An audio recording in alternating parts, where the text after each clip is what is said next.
Assalamualaikum warahmatullahi wabarakatuh. Waalaikumsalam Selamat, warahmatullahi wabarakatuh. selamat pagi dan salam sejahtera untuk semuanya.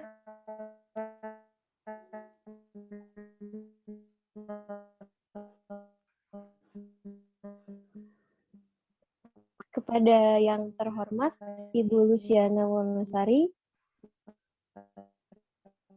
selaku dosen pengampu filsafat ilmu, juga teman-teman yang saya banggakan, pada pagi hari ini izinkanlah kami dari kelompok 11 untuk mempresentasikan materi tentang filsafat di bidang ilmu pendidikan.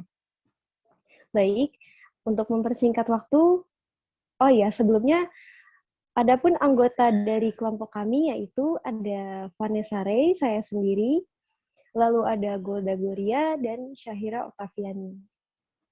Baik, langsung saja kita mulai ke materi pertama yang akan disampaikan oleh rekan saya, Golda Gloria. Kepada Golda, dipersilakan.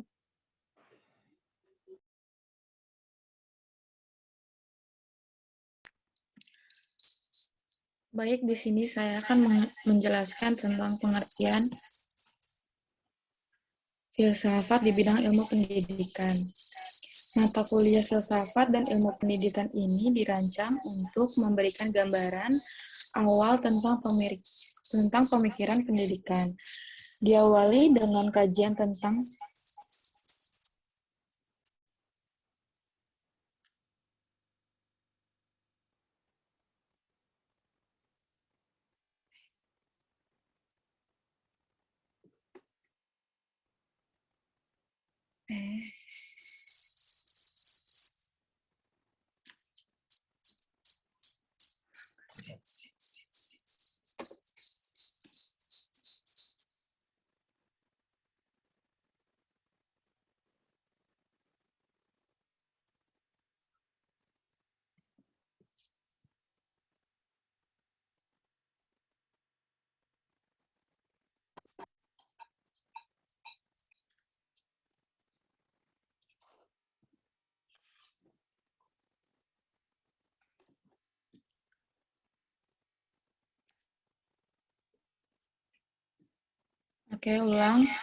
pengertian mata kuliah filsafat dan ilmu pendidikan ini dirancang untuk memberikan gambaran awal tentang pemikiran pendidikan.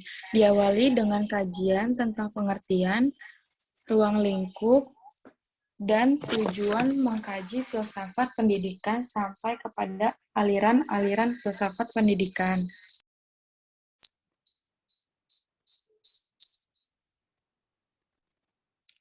Filsafat pendidikan adalah filsafat yang memandang pendidikan sebagai proses manusia peserta didik sehingga mampu berkembang dan beraktualisasi diri dengan segenap potensi asli yang ada dalam dirinya.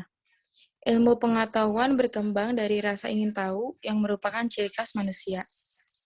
Pembahasan dilanjutkan kepada teori-teori pendidikan, faktor-faktor pendidikan, sampai ke pembentukan kepribadian manusia seutuhnya. Pembahasan dalam mata kuliah ini diletakkan dalam konteks pemahaman konsep-konsep teoritis untuk memperkuat landasan ontologi, epistemologi, dan aksiologi pendidikan. Karenanya itu, kajian ini menekankan nalar objektif, rasional, filosofis, dan terkadang kultur dan sosiopolitis. Pembahasan selanjutnya akan dipaparkan oleh rekan saya, yaitu Syahira.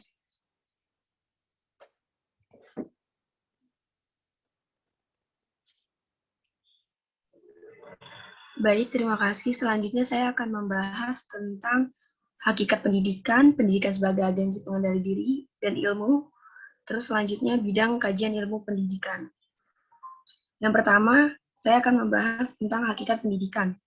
Hakikat pendidikan adalah proses pembelajaran sebagai upaya untuk mengembangkan aktivitas dan kreativitas peserta didik dengan interaksi yang menghasilkan pengalaman belajar. Fungsi dan tujuan pendidikan nasional sebagaimana tercantum dalam Undang-Undang Nomor 20 Tahun 2003, pendidikan dapat dikatakan berhasil dan mencapai tujuan jika terjadi perubahan. Perubahan tersebut ialah perubahan tingkah laku yang memiliki beberapa aspek. yaitu aspek pengetahuan, pengertian, kebiasaan, keterampilan, apresiasi, emosional, hubungan sosial, jasmani, budi pekerti, dan sikap. Dalam pendidikan, siswa dituntun aktif, inovatif, dan kreatif dalam merespon materi. Kenyataannya, guru dianggap sebagai satu-satunya sumber belajar atau teaching center yang menyebabkan siswa menjadi pasif sehingga dalam proses pembelajaran menjadi bosan. Hakikat belajar juga bisa dikatakan pendidikan untuk manusia dan dapat diperoleh selama manusia lahir hingga dewasa. Selanjutnya ada pendidikan sebagai agensi pengendalian diri dan ilmu.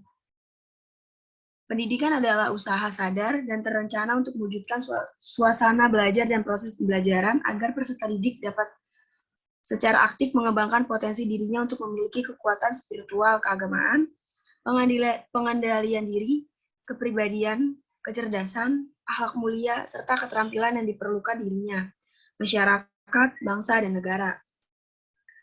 Pertama, pendidikan sebagai usaha sadar dan terencana menunjukkan bahwa pendidikan adalah sebuah proses yang disengaja dan dipikirkan secara matang atau proses kerja intelektual. Kedua, mewujudkan suasana belajar dan proses pembelajaran agar peserta didik aktif mengembangkan potensi dirinya. Pada pokok pikiran yang kedua ini, adanya pengerucutan istilah pendidikan menjadi pembelajaran. Jika dilihat secara sepintas, mungkin seolah-olah pendidikan lebih dimaknai dalam setting pendidikan formal semata persekolahan.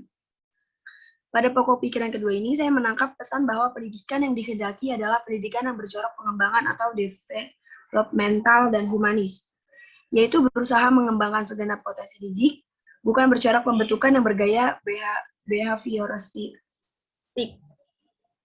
Ketiga, memiliki kekuatan spiritual keagamaan, pengendalian diri, kepribadian, kecerdasan, akhlak mulia, serta keterampilan yang diperlukan dirinya, masyarakat, bangsa, dan negara.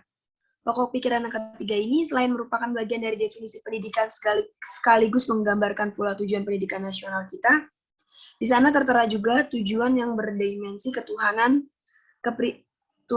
pribadi, dan sosial. Artinya, pendidikan yang dikehendaki bukanlah pendidikan sekuler, bukan pendidikan individualistik, dan bukan pula pendidikan sosialistik, tapi pendidikan yang mencari keseimbangan di antara ketiga dimensi tersebut. Materi selanjutnya akan dibahas oleh rekan saya, yaitu Vanessa. Terima kasih.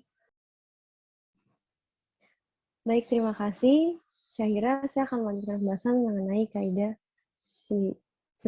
pendidikan.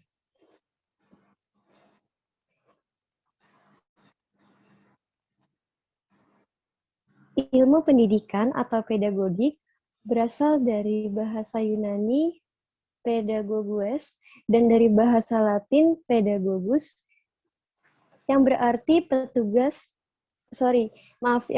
yang berarti pemuda yang mengantar anak ke sekolah serta menjaga anak itu untuk bertingkah laku susila dan disiplin.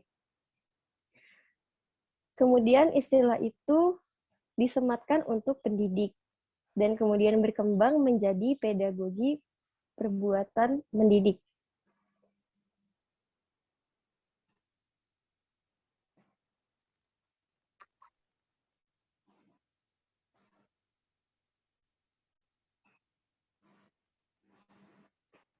Ilmu pendidikan adalah ilmu yang mempelajari hakikat serta keseluruhan upaya pendidikan dalam arti upaya bimbingan bagi peserta didik ke arah tujuan tertentu. Ilmu pendidikan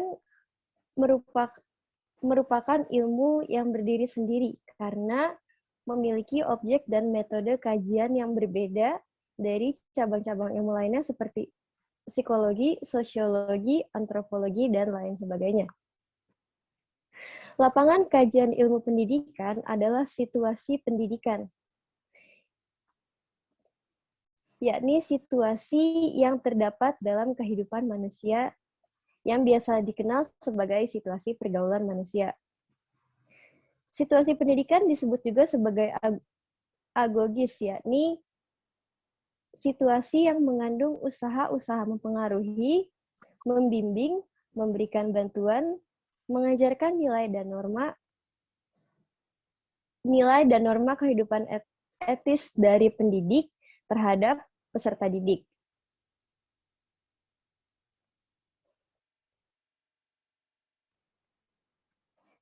Selanjutnya, terdapat beberapa syarat yang harus dipenuhi sebuah ilmu agar dapat disebut sebagai ilmu yang sempurna. Lalu, dasar syarat apa sih? Nah, yang pertama ada dasar ontologis, yaitu harus mempunyai objek. Yang kedua adalah dasar epistemologis, yaitu dasar yang harus mempunyai metode dan serumpun. Yang ketiga, dasar aksiologis, yaitu harus berguna bagi kesejahteraan manusia. Ilmu pendidikan dapat dikategorikan dapat berdiri sendiri karena memiliki objek yang berbeda dari cabang ilmuwan lainnya yang seperti tadi saya bilang di atas. Selain itu, pendidikan juga mempunyai metode tersendiri, yaitu metode empirisme dengan dilengkapi analisis rasional dan residental untuk membuka cakrawala. Dan pada akhirnya, ilmu pendidikan tersebut akan berguna bagi kesejahteraan manusia. Sebab ilmu pendidikan tidak mungkin lepas dari pengkajian dan penelitian peranan nilai-nilai dan norma-norma dalam kehidupan manusia. Sekian materi yang dapat kami sampaikan. Pada kesimpulannya, pada dasarnya pendidikan adalah perbuatan manusiawi yang lahir dari pergaulan antar pendidik dengan peserta didik dalam suatu kesatuan hidup. Pendidik bukan hanya sebagai transfer ilmu dan keterampilan, melainkan pendidikan juga dapat dijadikan acuan terhadap nilai-nilai kemanusiaan. Nah, nilai kemanusiaan tersebut lebih mengarah pada watak dan kepribadian.